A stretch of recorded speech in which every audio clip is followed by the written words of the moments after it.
Hi friends, आज जो है हम इंडियन ज्योग्राफी में एक और चैप्टर शुरू कर रहे हैं। आज का हमारा चैप्टर है इंडस्ट्रीज, उद्योग। ये बहुत बड़ा चैप्टर है। अगर इस पे विस्तार से चर्चा की जाए तो कम से कम 5-6 घंटे जो है इसके लिए चाहिए। फिर भी एग्जाम की दृष्टि से जो हमें डायरेक्ट क्वेश्चन पूछे जाते हैं, जो महत्वपूर्ण पॉइंट है, कौन सी इंडस्ट्रीज किससे संबंधित है, कहाँ स्थित है, किस देश की सहायता से स्थापित की गई है, ऐसे क्वेश्चन भी बहुत आते हैं मिलान करने के लिए। तो कम से कम हम पूरा डिटेल में ना पढ़ें तो इतना तो पढ़ लें जो हमारे एग्जाम में काम चल जाए, ठीक है। क्योंकि विस्तार से पढ़ने के लिए हमें फिर उसके लिए काफी अधिक समय देना पड़ेगा। लेकिन मैं आपसे प्रॉमिस करता हूं कि जब भी समय मिलेगा तो मैं इसको जो है आपको विस्तार से पढ़ाने की पूरी कोशिश करूंगा, ठीक है। अब जो है अगर हम इंडस्ट्रीज की बात करें तो सबसे पहले इंडस्ट्रीज का हम वर्गीकरण देखते हैं कि इसको हम जो है कितने भागों में डिवाइड कर सकते हैं। तो सबसे पहले कृषि आधारित इंडस्ट्रीज, ठीक है। तो कृषि आधारित उद्योग क्या होंगे? ऐसे उद्योग जिनमें जो कच्चा माल है वो कृषि से प्राप्त होता हो, मतलब जो वो डिपेंड है वो टोटली कृषि पर डिपेंड है। ऐसे उद्योग में आपने चीनी उद्योग देखा होगा, ठीक है, गन्ने की जरूरत पड़ती है। पटसन उद्योग आपने देखा होगा, जूट उद्योग आपने देखा होगा, ठीक है। गोल्डन फाइबर कहते हैं इसको, जूट को। उसके बाद दूसरा पशु संपदा आधारित उद्योग। पशु संपदा आधारित उद्योग में ऐसे उद्योग जिनमें हमें कच्चा माल जो है पशुओं से प्राप्त होता है, ठीक है, या जिन इंडस्ट्रीज के लिए हम पशुओं पर डिपेंड करते हैं वो हमारे पशु संपदा आधारित उद्योग के अंतर्गत आते हैं। जैसे चमड़ा उद्योग, आपको पता है पशुओं की खाल इसके लिए यूज की जाती है। उसके बाद दुग्ध डेयरी इंडस्ट्रीज, ठीक है, देसी घी हमारा बनता है, उसके लिए भी हमें पशुओं की जरूरत होती है। फर्टिलाइजर्स जो उर्वरक बनाए जाते हैं खाद वगैरह से, ठीक है, तो उसके लिए भी जो हमें पशुओं का उसमें यूज किया जाता है। उसके बाद खनिज आधारित उद्योग की हम बात करें तो ऐसी इंडस्ट्रीज जो कंप्लीटली जो हमारे मिनरल्स हैं उन पर डिपेंड होती हैं, ठीक है।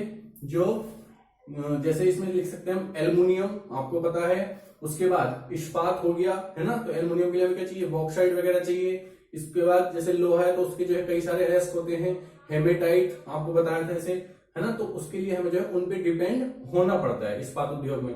उसके बाद हम बात करें वनस्पति वन आधारित उद्योग, तो ऐसी इंडस्ट्रीज जो किस पे डिपेंड होती हैं? वन उत्पादकों पर आधारित होती हैं। जैसे आपने फर्नीचर वगैरह देखे होंगे जो लकड़ी से बनते हैं, तो उसके लिए हमें वनों पर ही आधारित होना पड़ता है। उसके बाद हम बात करें तो समुद्र सागरीय आधारित उद्योग, तो ऐसे उद्योगों में हमने मछली पालन जो भी करते हैं, उसके बाद जो बहुमूल्य रत्न हमारे समुद्र से प्राप्त होते हैं, और उसके बाद हम इलेक्ट्रिसिटी जनरेट करते हैं, है ना, पानी के माध्यम से। उसके बाद जो है अभी नया शुरू किया गया है सीमेंट इंडस्ट्री जो होती है, वो भी जो है समुद्र आधारित उद्योगों पर, मतलब समुद्र आधारित उत्पादों पर जो है डिपेंड है। ये अभी नवीन शुरू हुई है, नई टेक्नोलॉजी है, और ये पहला प्लांट जो है इसका गुजरात में लगा है। इसके बाद हम बात करें तो आकार के आधार पर हम इन इंडस्ट्रीज को फिर से 2 पार्ट में डिवाइड कर सकते हैं। तो आपको पता होगा आकार में एक वो इंडस्ट्रीज होती है जो छोटी होती है, जिनको हम लघु इंडस्ट्रीज कहते हैं, और दूसरी जो है बड़ी इंडस्ट्रीज मतलब बृहद इंडस्ट्रीज के अंतर्गत आती हैं। लघु इंडस्ट्रीज को हम फिर से 2 पार्ट में डिवाइड कर सकते हैं। एक कुटीर उद्योग, दूसरे होते हैं मध्यम उद्योग, ठीक है। कुटीर उद्योग में हम अगर बात करें तो आपने ऐसे उद्योग जो घर पे ही जो है हम लोग कर लेते हैं, जैसे मोमबत्ती बनाना, माचिस बनाना, ब्रश बनाना, है ना, ऐसे कई सारे ऐसे काम होते हैं जिनको हम घर पे बैठ के कर लेते हैं। बीड़ी बनाना, है ना, तो उसमें जो है सब कुटीर उद्योग के माध्यम अंतर्गत आते हैं। उसके बाद मध्यम उद्योग की बात करें तो इसमें चमड़ा हो गया, चीनी हो गया, सूती वस्त्र हो गया। सूती वस्त्र वो डिपेंड करता है कि तुम्हारा कितना बड़ा विस्तार है, तो ये जो है बृहद उद्योग में भी आ जाते हैं और मध्यम में भी हम इनको रख सकते हैं। उसके बाद बृहद उद्योग की बात करें तो आयरन या इस्पात उद्योग, एल्युमिनियम इंडस्ट्रीज, ये सब जो है कैसे हैं? बृहद उद्योग के अंतर्गत आने वाले उद्योग हैं। उसके बाद इसका तीसरा डिवीजन हम देखेंगे वो है स्वामित्व के आधार पर। स्वामित्व का मतलब होता है कि उस पे जो है उसमें जो पूंजी निवेश की गई है वो किसके द्वारा निवेश की गई है, तो इस आधार पे जो है हम इसको कई भागों में डिवाइड कर सकते हैं। जैसे सबसे पहले हमारा है निजी उद्योग। निजी उद्योग में जैसे पर्सनल इंडस्ट्रीज होती हैं, तो इसमें जो पूंजी निवेश होता है वो किसी निजी क्षेत्र के द्वारा किया जाता है, ठीक है। और निजी क्षेत्र का स्वामित्व इस पे होता है। निजी क्षेत्र में कोई व्यक्ति हो सकता है, ठीक है।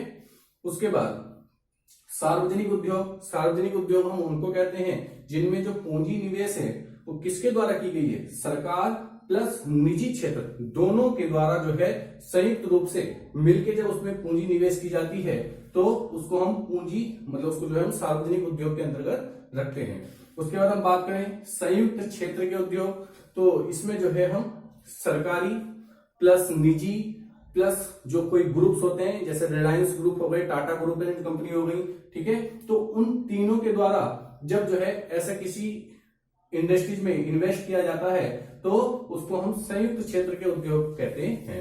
उसके बाद हम बात करें सरकारी क्षेत्र के उद्योग, तो गवर्नमेंट्स इंडस्ट्रीज में बात करेंगे तो उसमें जो निवेश किया जाता है पूंजी का वो सरकार के द्वारा किया जाता है। अब उसके बाद अगर हम बात करें तो कुछ शब्दावली हम देखेंगे। शब्दावली में जैसे सनराइज उद्योग क्या होते हैं, तो सनराइज उद्योग ऐसी इंडस्ट्रीज को कहा जाता है जिनसे प्रदूषण नहीं होता है और दूसरा उनको कहीं भी स्थापित किया जा सकता है, ठीक है। कहीं का मतलब उनको मार्केट में भी किसी एकांत क्षेत्र में भी उनको जो है हम स्थापित कर सकते हैं। जैसे हम बात करें तो इलेक्ट्रिसिटी मतलब जो इलेक्ट्रिकल इंडस्ट्रीज होती हैं, ठीक है, ये छोटे छोटे स्विच बना रहे हैं कुछ कर रहे हैं तो उसमें प्रदूषण का कोई इतना काम नहीं होता है और उनको जो है घर पे भी यूज कर सकते हैं, मतलब घर पे भी कार्य करा जा सकता है या फिर उनको किसी मार्केटिंग क्षेत्र में भी हम लगा सकते हैं। उसके बाद हम बात करें औद्योगिक प्रदेश किसे कहते हैं, तो ऐसा क्षेत्र जहां एक से अधिक औद्योगिक उपक्रम स्थापित हो उसको हम औद्योगिक क्षेत्र कहते हैं, ठीक है। हम उसमें जो है एग्जाम्पल के तौर पर हम कोचिंग सेंटर को भी ले सकते हैं, तो उसमें क्या औद्योगिक उपक्रम लगे हुए हैं, जो इलेक्ट्रिसिटी है, ठीक है, फर्नीचर है, तो उसमें जो है कई सारी ऐसी चीजें हैं जो कई मतलब एक ही स्थान पे बहुत सारे उपक्रम जो है उसमें लगे हुए हैं, तो हम उसको औद्योगिक प्रदेश के नाम से भी जानते हैं। उसके बाद एक शब्द है प्रगलन। प्रगलन क्या होता है, तो इसमें होता है कि अशुद्ध पदार्थ को क्या करना, अशुद्ध पदार्थ को अलग करके शुद्ध पदार्थ की प्राप्ति करना हमारा प्रगलन कहलाता है, ठीक है। उसके बाद औद्योगिक विपदा क्या होती है, तो औद्योगिक विपदा को हम देखेंगे कि जब उद्योगों में कार्य करते समय कोई घटना घट जाती है तो हम उसको जो है औद्योगिक विपदा के नाम से जानते हैं। तो ये हमारी कुछ बेसिक जानकारी थी जो हमारे लिए महत्वपूर्ण थी। बहुत यहां से कोई क्वेश्चन ऐसे पूछा नहीं जाएगा, ठीक है, लेकिन फिर भी जो है हमें इतना बेसिक नॉलेज जो है होना चाहिए। इसके बाद एक एक करके हम सारी इंडस्ट्रीज को देखेंगे, ठीक है। तो इसमें जो है सबसे पहले हम मिनरल्स पर आधारित जो भी इंडस्ट्रीज हैं उन पे ध्यान देंगे। कई बार एग्जाम में क्वेश्चन पूछे गए हैं लौह इस्पात उद्योग को लेके, स्टील इंडस्ट्रीज को लेके कि ये इंडस्ट्रीज कहाँ पे स्थापित है या किस देश की सहायता से जो है ये स्थापित की गई है, इसके जो है मैक्सिमम क्वेश्चन जो है बहुत बार जो है यहाँ पे पूछे गए हैं। तो ये ट्रिक लिखी होगा, ये भी मैं आपको बाद में समझाऊंगा। उसके बाद पहले जो हम देख लेते हैं कौन कौन सी हमारे यहाँ पे स्टील इंडस्ट्रीज हैं। तो सबसे पहले है Tata iron and steel company, ठीक है। Tata iron and steel company ये हमारी सबसे पहली इस्पात कंपनी है। इसको हम शॉर्टकट में टिस्को कहते हैं, ठीक है, इसको हम जो है टिस्को कहते हैं और ये झारखंड में 1907 में स्थापित की गई थी। इसके बाद हम बात करें जो हमारी दूसरी है वो है बोकारो इस्पात संयंत्र, ठीक है। बोकारो इस्पात संयंत्र कहां पे है, झारखंड में है। लेकिन जो क्वेश्चन आता है कि किस देश की सहायता से स्थापित की गई है, तो हमारा उसका आंसर है जर्मनी की सहायता से जो है इसको स्थापित किया गया है। उसके बाद हम बात करें राउरकेला इस्पात कंपनी, ठीक है। राउरकेला इस्पात कंपनी कहां पे है, उड़ीसा में स्थित है, ठीक है। और ये भी किसकी मदद से स्थापित की गई है, जर्मनी की मदद से। थर्ड है हमारी भिलाई इस्पात इंडस्ट्रीज। भिलाई बहुत बार पूछी गई है, ये हमारी छत्तीसगढ़ में है और रूस की सहायता से जो है इसको स्थापित किया गया था।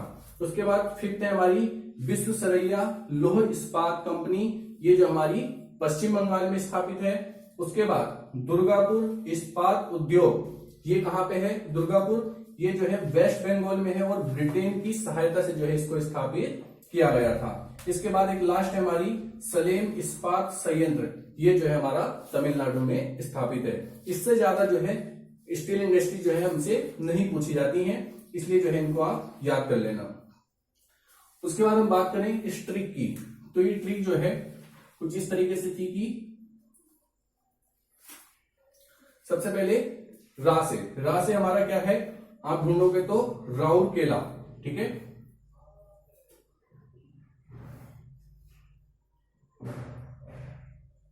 ठीक है, और ये जा लिखा है, इसका मतलब जर्मनी की सहायता से, राउरकेला जर्मनी की सहायता से, ठीक है। उसके बाद हमारी है दूस है, कौन सी है, दुर्गापुर, उसके साथ लिखा है वाह, मतलब ब्रिटेन की सहायता से, ठीक है। ये ट्रिक क्या है, राज दुबे की बस में बुश की भैंस, ठीक है। जॉर्ज बुश का आपने नाम सुना होगा, ठीक है। या बुश अगर आपको अच्छा लगे तो यहाँ पे आप बॉस कर दोगे तो भी आपको कोई दिक्कत नहीं होगी। तो राज दुबे की बस में बुश की भैंस, इससे आपको पता चल जाएगा कौन सी इंडस्ट्रीज किस कंट्री की सहायता से स्थापित हुई है। तो राउरकेला हमने देख ली, किसकी सहायता, जर्मनी की सहायता से। उसके बाद दुर्गापुर देख लिया हमने, ब्रिटेन की सहायता से, ठीक है। उसके बाद वैसे कौन सी देखोगे, इसमें है नहीं क्या, बरौनी है वैसे, ठीक है, आपको मैं बता दे रहा हूं, बरौनी बिहार में, ठीक है, बरौनी। और किसकी सहायता से, संयुक्त रूस की सहायता से, ये जो है संयुक्त रूस की सहायता से स्थापित की गई है। उसके बाद बुश या बोस जो भी आप कहना चाहोगे, तो बोकारो इस्पात संयंत्र है, और ये भी किसकी सहायता से, यहां पे जो है जर्मनी नहीं, इसको रूस कर लेना, ठीक है। जो बोकारो है वो किसकी सहायता से है, रूस की सहायता से, संयुक्त रूस है, इस का मतलब जो है संयुक्त रूस। उसके बाद लास्ट में लिखा है भैंस, भय का मतलब हो गया भिलाई इस्पात उद्योग, और से मतलब संयुक्त रूस। तो इस तरीके से हमने देखा राउरकेला जर्मनी, उसके बाद दुर्गापुर ब्रिटेन, बरौनी संयुक्त रूस, उसके बाद बोकारो संयुक्त रूस, उसके बाद भैंस मतलब भिलाई मतलब संयुक्त रूस। तो इस तरीके से जो है किसकी सहायता से कौन सी स्थापित की गई है, ये जो है उसकी एक छोटी सी ट्रिक है। तो आप जो है इस माध्यम से आप इनको याद करने की कोशिश करना, क्योंकि एग्जाम में बहुत बार जो है इनके मिलान करने के लिए क्वेश्चन आते हैं, या बहुत बार जो है ये पूछी गई है, ठीक है। राज दुबे की बस में बुश की भैंस। तो इस तरीके से हमने स्टील इंडस्ट्रीज देख ली। इसके बाद में आपको एल्युमिनियम इंडस्ट्रीज, कॉटन इंडस्ट्रीज सभी बताऊंगा कहाँ पे स्थापित है। तब तक जो है आप इसका स्क्रीनशॉट लेके अच्छे से जो है इसको क्लियर करके लिख लेना।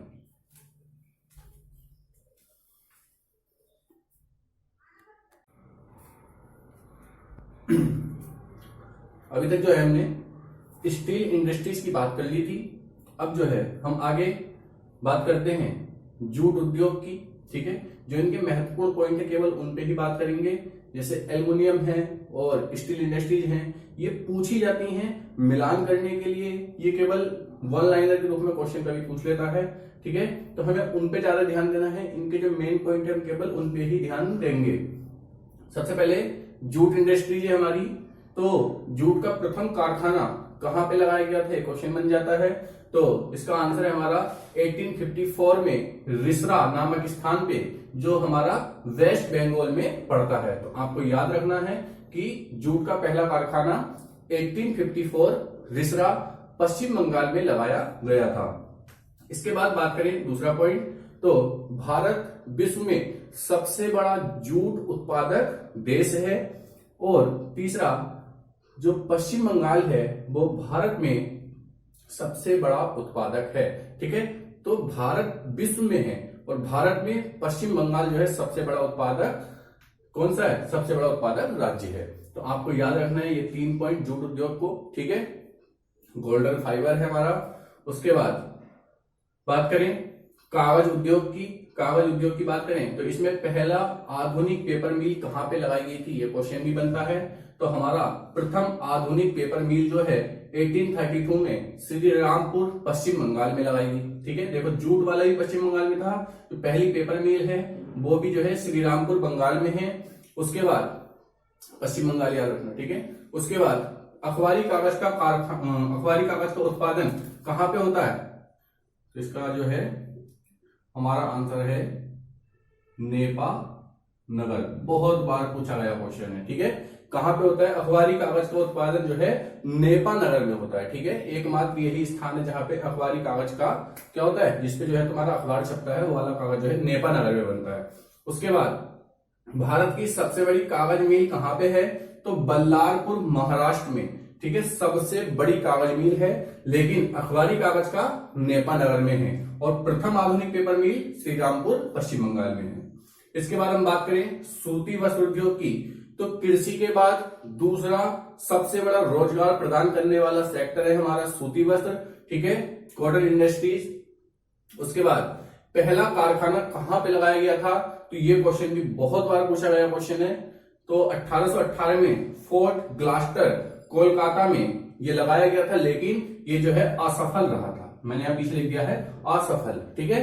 तो पहला कारखाना जो 1818 में फोर्ट ग्लास्टर कोलकाता में लगा था वो असफल था। इसके बाद पहला जो सफल कारखाना लगाया गया वो 1854 मुंबई में काबसी डावर के द्वारा लगाया गया था, ठीक है, मुंबई 1854।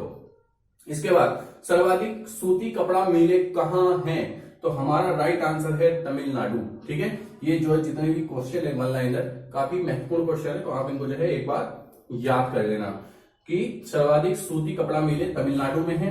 उसके बाद सूती वस्त्र की राजधानी कौन सी है हमारी, तो हमारी सूती वस्त्र की राजधानी है मुंबई, ठीक है। भारत में सूती वस्त्र की राजधानी मुंबई है।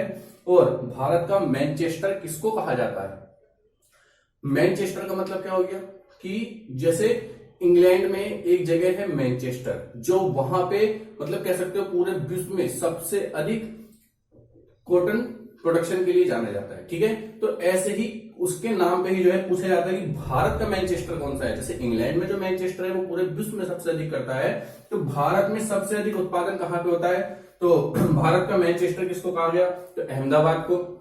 उसके बाद बात करें उत्तर भारत का मैनचेस्टर किसको कहा गया, तो हमारा कानपुर हो जाता है। और वही एक क्वेश्चन बनता है दक्षिण भारत का मैनचेस्टर किसको कहा जाता है, तो हमारा आंसर हो जाता है कोयम्बटूर तमिलनाडु। तो ये तीनों ही अलग क्वेश्चन है, भारत का मैनचेस्टर अहमदाबाद, उत्तर भारत का कानपुर और दक्षिण भारत का कोयम्बटूर तमिलनाडु में स्थित है, ठीक है। तो तीनों को क्वेश्चन को ध्यान से पढ़ के उसके बाद ही जो है उसका जवाब देना चाहिए।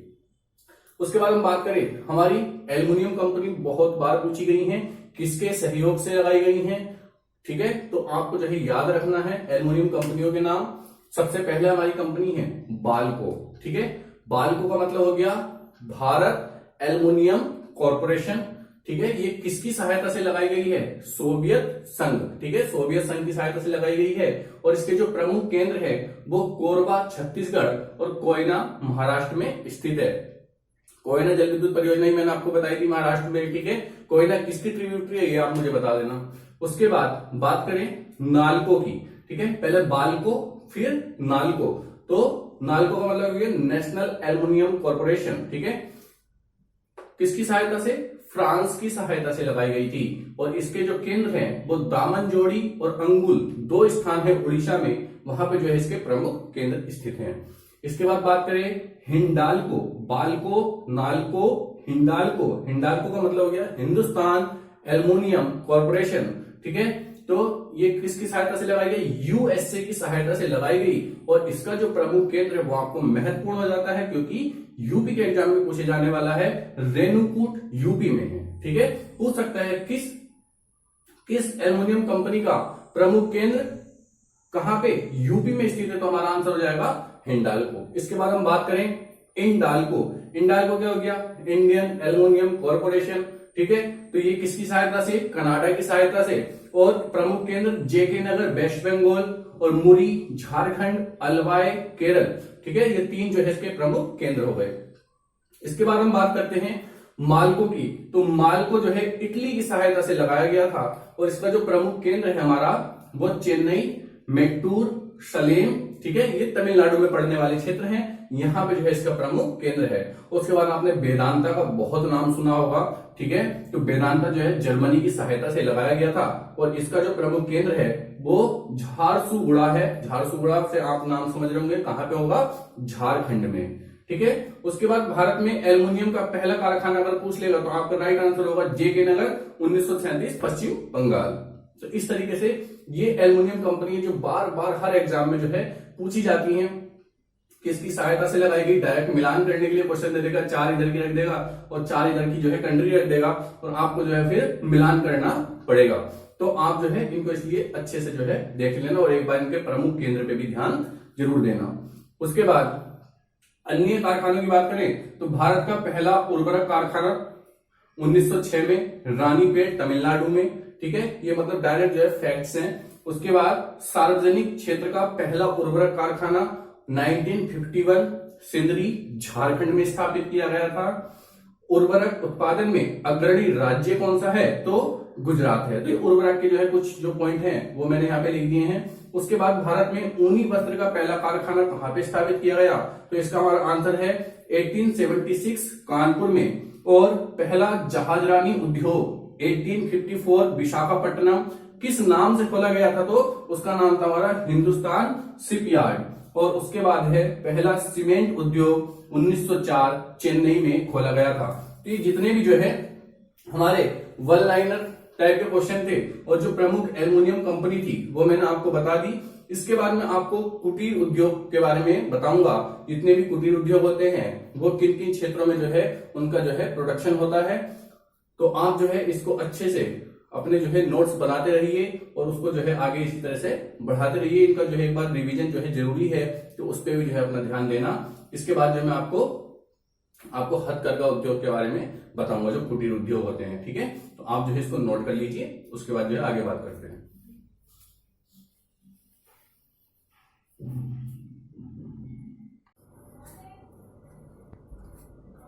अब जो है आगे बात करते हैं हम अपने हथकरघा उद्योग की। हथकरघा उद्योग में सबसे पहले हम देखेंगे मलमल। तो मलमल के जो प्रमुख केंद्र हैं वो है हमारे मेरठ, मथुरा, मदुरै, वाराणसी, अंबाला। ये सारे जो क्षेत्र हैं ये हमारे मलमल के लिए बहुत ही फेमस है। एग्जाम में बहुत बार जो है इनका मिलान करने के लिए डायरेक्ट क्वेश्चन इन पे पूछ लिए जाते हैं। उसके बाद छींट की बात करें तो ये मछलीपट्टनम में।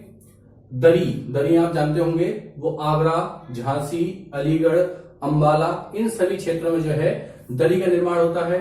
उसके बाद खादी की बात करें तो अमरोहा, कालीकट, पुणे, ये इसके जो है कुछ प्रमुख केंद्र हैं जहां पे जो है इन हथकरघा उद्योगों के जो है निर्माण किया जाता है। उसके बाद रेशमी कपड़े की बात करें तो रेशमी कपड़ा मैसूर, कांजीवरम, वाराणसी, श्रीनगर, मुर्शिदाबाद, अमृतसर और नाथनगर, ये जो है इसके प्रमुख केंद्रों में से एक हैं। फिर हम बात करेंगे ऊनी वस्त्र की, तो मैक्सिमम आपको पता है ऊनी वस्त्र पंजाब उसके लिए फेमस है। उसमें भी अमृतसर हो गया, धारीवाल हो गया, लुधियाना हो गया, ठीक है। इसके अलावा श्रीनगर, वारंगल में भी हमें जो है ऊनी वस्त्र जो है उनका उत्पादन किया जाता है। उसके बाद चमड़ा उद्योग की बात करें तो आपको पता है चमड़ा उद्योग के लिए यूपी का एक जगह बहुत ही फेमस है, इसको हम कानपुर कहते हैं, ठीक है। तो याद रखना क्योंकि यूपी का है। अभी जो है यूपी पीसीएस का एग्जाम आने वाला है तो उसमें जो है यूपी स्पेशल में क्वेश्चन बहुत बनते हैं। उसके बाद हम बात करें गुड़ एवं खांडसारी, इसका जो उत्पादन है वो अपने मेरठ में ही किया जाता है।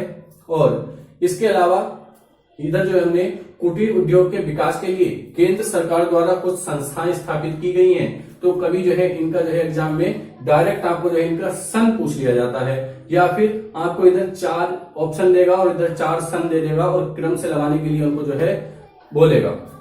तो सबसे पहले कुटीर उद्योग बोर्ड 1948 याद रखना सबसे पहले।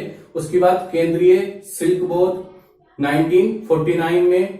उसके बाद अखिल भारतीय हथकरघा बोर्ड 1953, अखिल भारतीय हस्तकला बोर्ड 1953 और अखिल भारतीय खादी एवं ग्रामोद्योग बोर्ड 1954 में स्थापित किए गए हैं, ठीक है। तो इनका क्रम आप जरूर याद रखना क्योंकि ये क्वेश्चन कैसे भी करके जो है वो आपसे पूछ सकता है, शायद डायरेक्ट या फिर मिलान करने के लिए जो है ज्यादा आता है।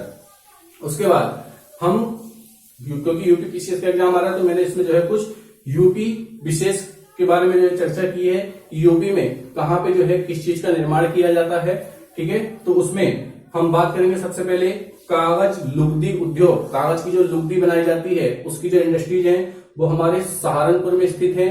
उसके बाद जो कागज इंडस्ट्रीज है, क्योंकि लुगदी वहां पे बन रही है तो कागज में भी बन रहा है, तो हमारा वो भी कहाँ पे है, सहारनपुर में स्थित है। उसके बाद दिया सलाई उद्योग की बात करें तो ये जो है सहारनपुर और बरेली दोनों जगह जो है स्थापित है।